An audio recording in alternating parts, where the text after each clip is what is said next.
तो बच्चों आज के लेक्चर में हम क्लास 10th साइंस का जो सेकंड चैप्टर है अम्ल क्षार लवण, ठीक है।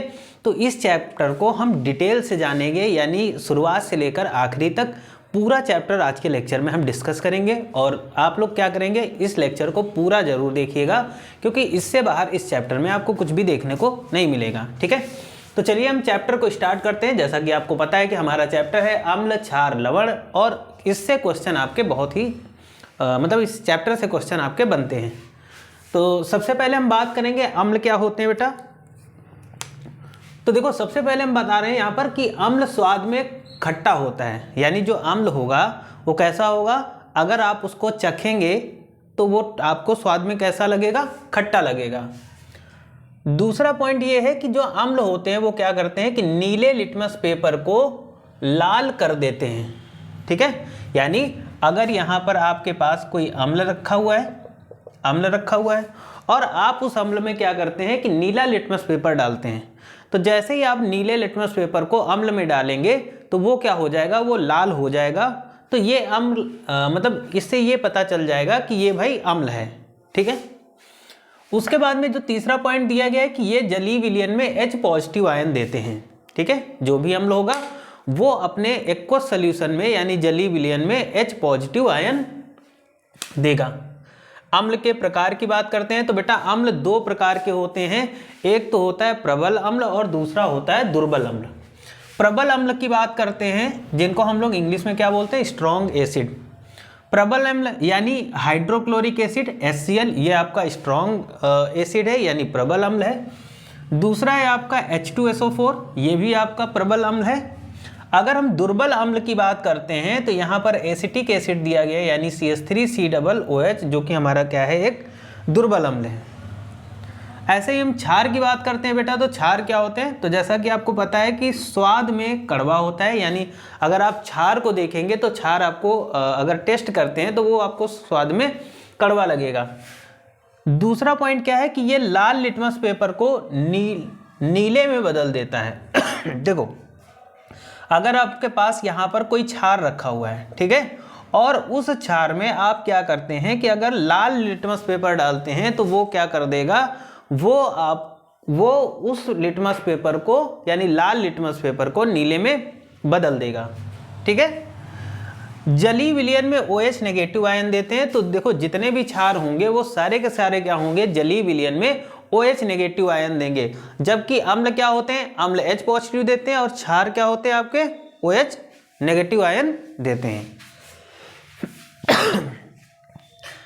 क्षार दो प्रकार के होते हैं बेटा, कौन कौन से दो प्रकार के होंगे, तो एक तो होगा आपका प्रबल क्षार और दूसरा होगा आपका दुर्बल क्षार। प्रबल क्षार कौन कौन से होते हैं, जो बेटा जैसे सोडियम हाइड्रोक्साइड और पोटेशियम हाइड्रोक्साइड, ये आपके प्रबल क्षार हैं। CaOH का होल ट्वाइस और NH4OH, ये आपके दोनों क्या दिए गए यहाँ पर, ये आपके दुर्बल क्षार हैं। यहाँ तक समझ में आया, यहाँ तक किसी को कोई दिक्कत हो तो आप बताइएगा। उसके बाद बेटा बात करते हैं सूचक क्या होते हैं। तो सूचक वे पदार्थ होते हैं जो अम्ल क्षार के होने की सूचना देते हैं। भाई केमिस्ट्री में क्या होता है कि अम्ल क्षार को पहचानने के लिए कोई ऐसा तो होता नहीं कि भाई दोनों लिक्विड फॉर्म में होते हैं यानी दोनों तरल अवस्था में होते हैं, तो आप नॉर्मली हाथ से टच करके या फिर ऐसे देख करके तो पहचान नहीं सकते। तो अम्ल क्षार को पहचानने के लिए कुछ सूचकों का यूज किया जाता है, ठीक। यानी सूचक वे पदार्थ होते हैं जो बताते हैं कि ये रखी हुई सामने वाली जो चीज़ है वो अम्ल है या फिर क्षार है। तो अम्ल क्षार को पहचानने में क्या करते हैं, ये हेल्प करते हैं, ये हमारी सहायता करते हैं, इन्हीं को हम सूचक बोलते हैं। सूचक के प्रकारों की बात करते हैं तो बेटा सूचक हमारे तीन प्रकार के होते हैं। जैसे प्राकृतिक सूचक की बात करते हैं। देखो प्राकृतिक सूचक वो होते हैं जो हमें प्रकृति के द्वारा मिलते हैं, यानी जिनको इंसानों ने ना बनाया हो, भगवान ने बनाया हो और हमें प्रकृति के द्वारा मिले, मतलब वे सूचक जो पौधे से प्राप्त होते हैं, ठीक है। जैसे कौन कौन से, तो यहाँ पर दो प्राकृतिक सूचक दिए गए और अम्ल क्षार में उनका कैसा रंग होगा वो समझेंगे। तो जैसे सूचक की बात करते हैं, लिटमस है, और लिटमस को अगर हम क्या करते हैं, अम्ल में डालते हैं लिटमस पेपर को, तो अम्ल में लाल रंग देगा और क्षार में नीला रंग देता है। वहीं पर एक प्राकृतिक सूचक और है जिसको हम लोग बोलते हैं हल्दी। हल्दी अम्ल में क्या होता है, पीला रंग देता है, जबकि क्षार में क्या करते हैं कि ये लाल रंग देता है। ओके, आगे हम बात करेंगे कृत्रिम सूचक। कृत्रिम सूचक क्या होते हैं, तो वे सूचक जो रसायन द्वारा प्रयोगशाला में बनाए जाते हैं। देखो, कृत्रिम सूचक वे सूचक होते हैं जिनको प्रयोगशाला में बनाया जाता है और हम इंसानों के द्वारा बनाया जाता है। ठीक है, जो प्राकृतिक रूप से ना पाए जाएं, जो प्रयोगशाला में बनाए जाएं, रसायनों के द्वारा बनाए जाएं, है ना।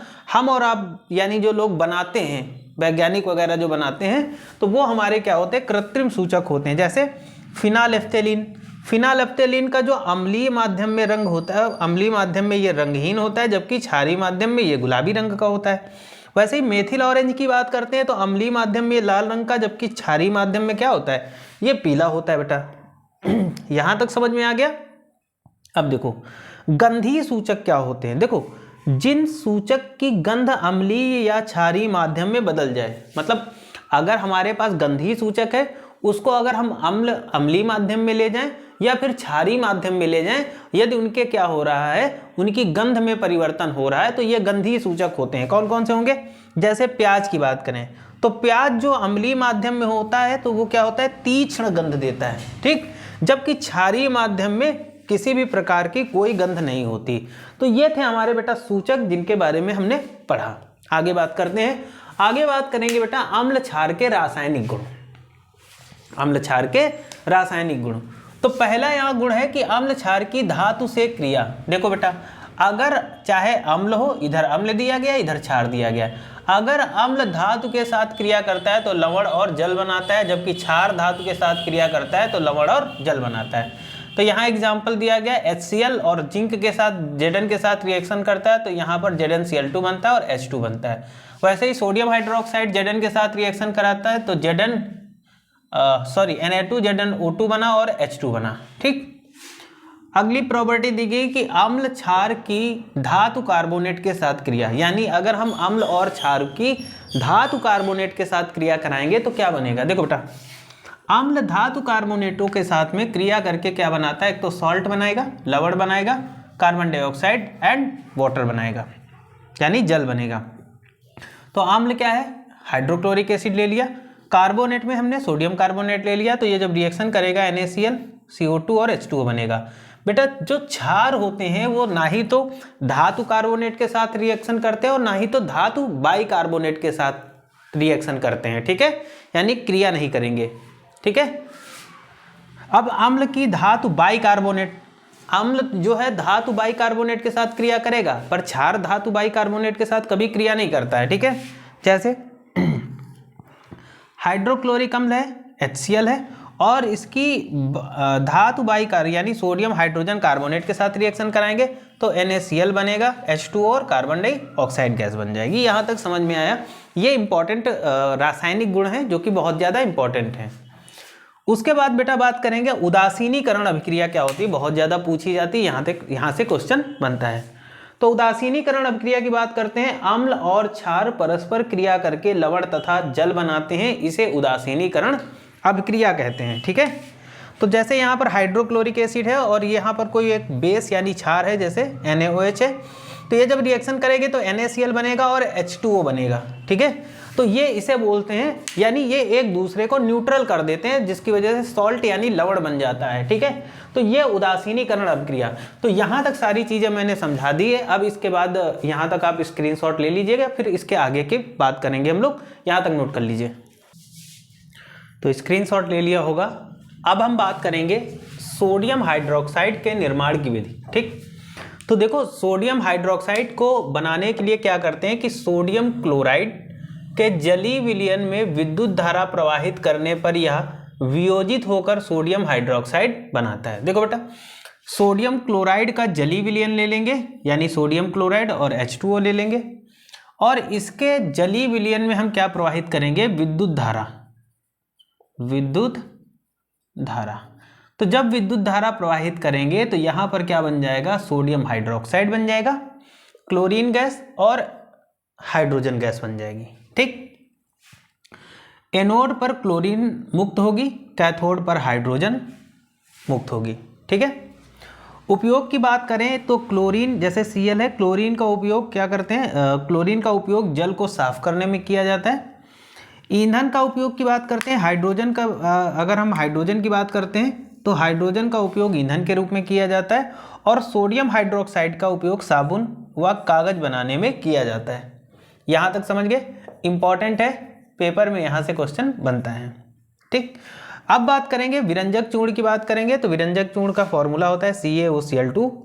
निर्माण की विधि की बात करेंगे तो शुष्क बुझे हुए चूने की क्लोरीन से क्रिया कराने पर क्या बनता है, विरंजक चूर्ण बनता है। ठीक, तो यहाँ पर देखो बेटा क्या है, CaOH का होल ट्वाइस, ये क्या है, एक बुझा हुआ चूना है यानी शुष्क चूना है, और इसकी क्रिया हम क्लोरीन के साथ कराते हैं, या इसके ऊपर हम जब क्लोरीन गैस प्रवाहित करेंगे तो ये CaOCl2 बन जाता है, जिसे हम बोलते हैं विरंजक चूर्ण और H2O।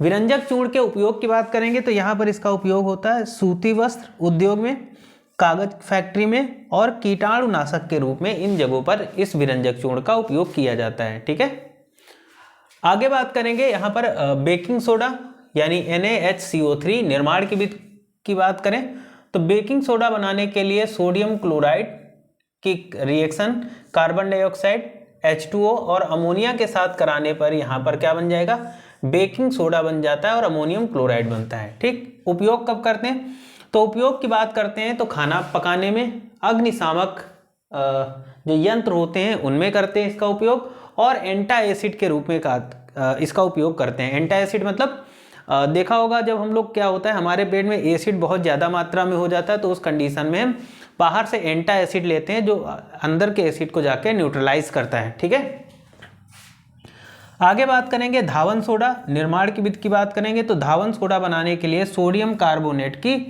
10H2O के साथ रिएक्शन कराते हैं तो Na2CO3 × 10H2O बन जाता है, जो कि क्या है, हमारा धावन सोडा है।